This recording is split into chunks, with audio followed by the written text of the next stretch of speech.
Il titolo che ti consiglio oggi è Detroit Become Human, un titolo della Quantic Dreams diretto da David Cage del 2018.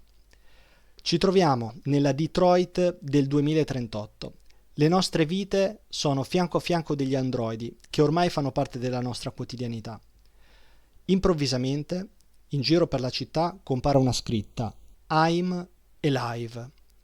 Gli androidi iniziano alcuni a ribellarsi agli ordini dei padroni, alcuni scappano, cose mai successe, addirittura un caso che sconvolge l'opinione pubblica, un androide ha ucciso il proprio padrone. In questo contesto ci ritroveremo a impersonare tre di questi androidi, Connor, Kara e Marcus, ognuno caratterizzato estremamente bene, una caratterizzazione molto profonda di questi personaggi, empatici e carismatici.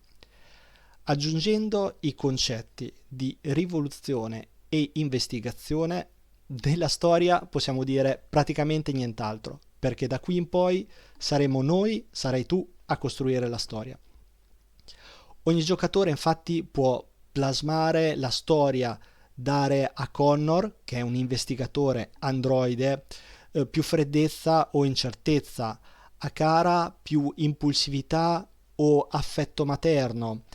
Marcus potrà diventare un violento insurrezionalista oppure un leader pacifico illuminato. Il tutto in un lavoro di base che conta più di 4.000 pagine di sceneggiatura. Quelli della Larian con Baldur's Gate 3 se la ridono, ma va bene così, vi assicuro che questa sceneggiatura è più che sufficiente per divertirci con questo titolo. E faremo delle scelte, sia fatte in maniera vera e propria, per così dire, oppure ci sono anche dei quick time event che, se non riusciremo a reagire in tempo, anche quello porterà a delle scelte. Ogni scelta può portare a dei colpi di scena e che possono rivelarsi più telefonati o assolutamente efficaci. Ovviamente con così tanta sceneggiatura non può essere tutto perfettamente coerente, però bisogna dire che veramente funziona. Ora, perché ti consiglio questo titolo? Questo titolo è un po' di nicchia. In realtà l'ho consigliato anche ad un mio caro amico che ha detto: io ho iniziato a giocarci alle 13, alle 17 mi sono accorto che erano passate 4 ore che non mi sono neanche accorto. È un titolo che purtroppo, secondo me a torto, fa fatica un po' a uscire dalla sua nicchia, perché non è la classica avventura, non è un classico platform, ma è proprio questa la sua forza.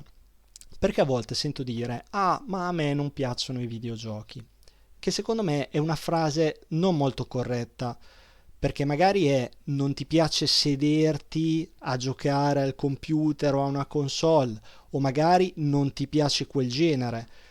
La frase più corretta secondo me è: non ho trovato un videogioco che sia ancora adatto a me e che mi ha veramente divertito, che mi abbia veramente preso. Ecco, questo titolo potrebbe essere quel gioco che fa al caso tuo e lo consiglio un po' a tutti. È di fatto un film interattivo. È un'alternativa, per come la vedo io, nel mio modestissimo e inutile parere, a passarsi una serata davanti a un film. Il film stai lì davanti alla TV e te lo subisci, fondamentalmente. Invece qui puoi prendere te le scelte, puoi decidere te come si evolverà e questo è molto divertente. Il tutto è condito da un motion capture veramente fatto bene, con degli attori di primissimo livello, molti di voi riconosceranno Marcus ad esempio, che ti fanno veramente immedesimare nei personaggi. Tant'è che quasi lo definirei un gioco di ruolo, in cui fai fare delle scelte al tuo personaggio, proprio perché a un certo punto il lato psicologico è talmente preponderante che ti prende. Il tutto è anche rigiocabile, puoi fare delle scelte diverse, aiutato da un diagramma di flusso molto chiaro che ti fa vedere quali sono i punti cardine e che poi si potranno sviluppare. Una singola scelta si può ramificare in 10 10 possibilità diverse in cui proseguirà la storia, le quali a loro volta si ramificano in tante altre possibilità. Quindi capite che veramente, come un film, invece di passarci lì una settimana, un giorno, una serata, rischi veramente di passarci lì una settimana a poter rigiocare tutti i finali, a vedere tutte le varie possibilità. Un'altra cosa che aiuta molto, che è fatta molto bene, è la colonna sonora, ricca di archi, e per me gli archi sono un po' come la ceramica per Guybrush Threepwood, non mi piacciono nelle colonne sonore, soprattutto perché ultimamente ne sento veramente tanti, troppi, eppure in questo caso funzionano veramente bene. Quindi il titolo te lo consiglio, se lo trovi in sconto, visto che ha qualche anno, tanto meglio, sempre visto che ha qualche annetto, bisogna essere onesti al 100%, la grafica non è invecchiata benissimo, qualche purista, qualche entusiasta con le ultime schede 50-90, che non è il mio caso, si magari storcerà un po' il naso, quello abituato a giocare a cyberpunk moddato, realistico, ecco, si vede che ha qualche annetto, ma questo non influenza in nessun modo, non intacca in nessun modo l'esperienza, secondo me. Quindi sì, abbiamo trovato si può trovare, può essere il classico pelo nell'uovo, però non dà fastidio. Quindi te lo consiglio assolutamente e mi farai sapere in caso ci giochi cosa ne pensi. Dalle mie parti si dice Azzalut.